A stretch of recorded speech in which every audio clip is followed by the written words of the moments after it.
迎收听7月29号的迦南之声，我是世谦牧师平安。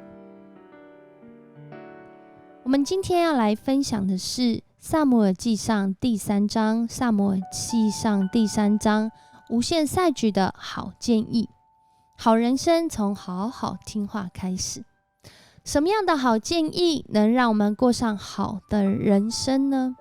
当然这个好一定是真的对我们生命有好的帮助，好的建议，好的提醒。但是当我们听了之后，我们如何回应呢？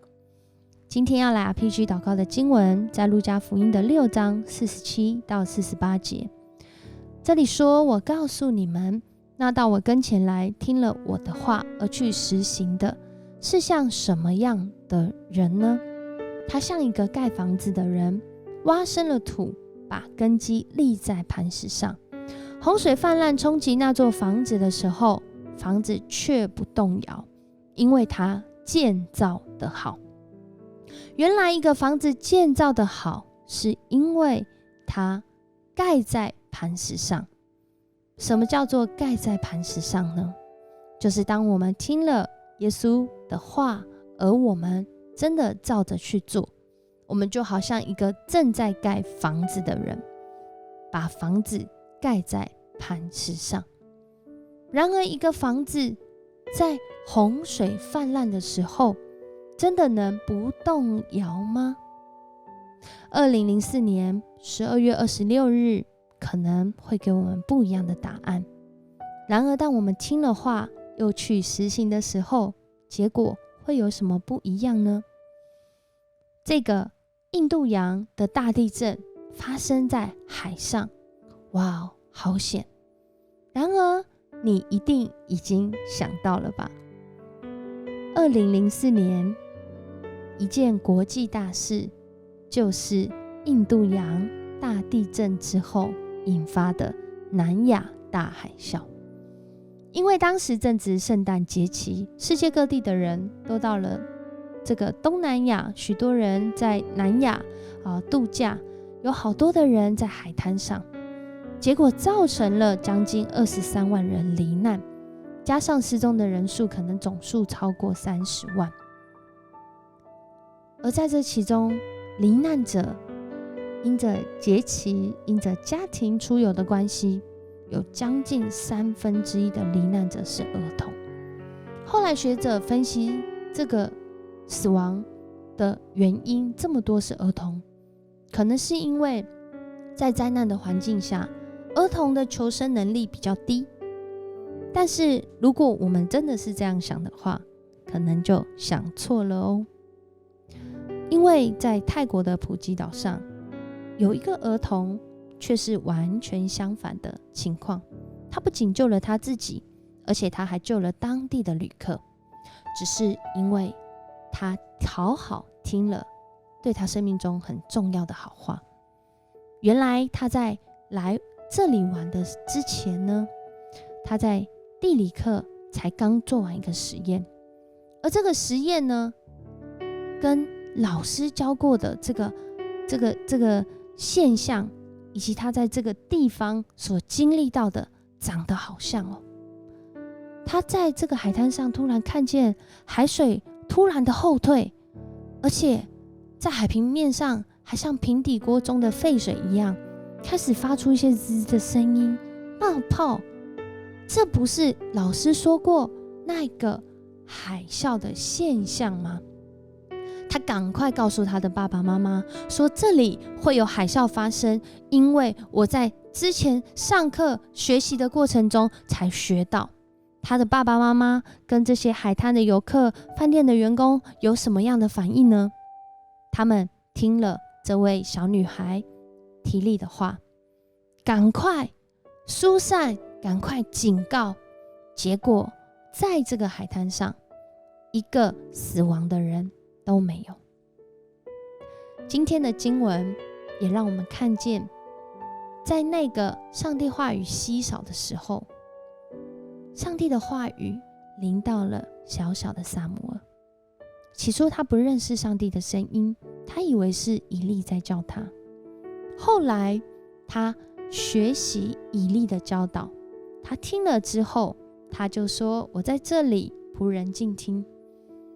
”3次，他跟上帝在这里学习与上帝来对话。当他能够听，而且他听进去，而且他听学会了怎么样在这关系当中之后，上帝告诉他了一个好的建议。什么样的好建议？就是他讲到以利接下来的结局。我们可能会说，牧师，这哪是好建议啊？这是一个很不好的话语耶。当我听到以利他之后的结局是这样的时候，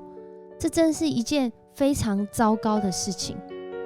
然而如同海啸的这个提醒一样，上帝借着大自然来告诉人类，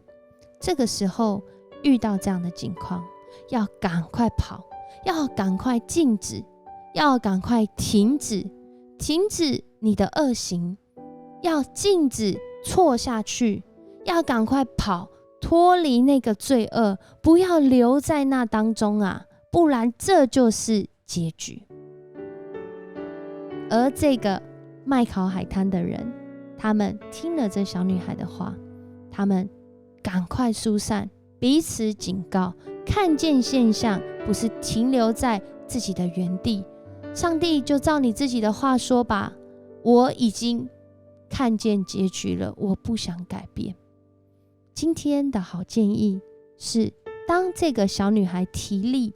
她告诉爸爸妈妈跟这个海滩游客的时候，他们赶快找出那个是这样子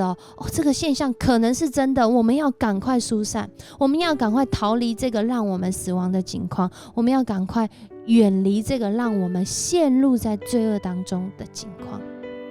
然而以利他听了就只是听了，没有去行。在这里给我们看见一个相当强烈的对比及讽刺。撒母耳年纪还幼小，但是他听了就照着去说，照着去行。然而以利在这当中已经很长一段年日，他听见上帝的话，却是没有行动。这让我们思考自己的人生。当我们听见上帝对我生命的好建议，这个好建议不一定是悦耳，不一定是听了觉得舒适，可能很多时候听了反而觉得扎心。那我们听完之后，用什么样的方式来回应呢？愿我们一起来学习，像撒母耳一样，不管我们是什么样的身份，我们在什么样的境况，我们都能够好好的听，然后好好去行。我们一起来祷告。主，我们感谢你，谢谢你让我们看见，不是我们拥有多少经验，在什么样的年纪，我们才能够活出一个好的人生，而是我们听见上帝对我生命中的好建议时，我们愿意好好的聆听，听见你的声音，听见你对我们生命真实的好建议，并且好好的来面对，好好的去实行。就好像将我们自己的生命如同房子盖在磐石上，使我们面对到生命中的海啸，面对到生命中的这些让我们可能会被摇动、被吞噬的时候，因着主你的保护保守，将我们隔绝在那罪恶之外，也将我们带领我们脱离，往山上跑，往主你的方向跑，不停留在自己的罪恶跟自己的骄傲、自己的失落、自己的负面当中。恳求主你帮助我们，特别在这个时代，面对在疫情之后许许多多的影响，经济的影响、生活的影响、工作的影响，甚至在这个夏天在这么炎热的天气当中，受天气温度的影响，主帮助我们回转到你的面前，让我们领受我们的人生的好在主的里面，让我们也一起来经历，当我们听见这些好建议时，我们就立刻回转归向你，使我们的生命能够经历在主里面你说的创造我们甚好。我们向你献上感谢，献上赞美，也愿我们聆听主你的声音，在每一天的迦南之声，在每一天的祷告，在每一天的生活中，你的话语向你的儿女是敞开的，是充满的，是有能力的，是带来恢复医治的。我们这样祷告，奉主耶稣的名求，阿们。谢谢你收听今天的迦南之声，愿上帝的话语在你的生命当中成就你的好人生。我是思谦牧师，我们明天见。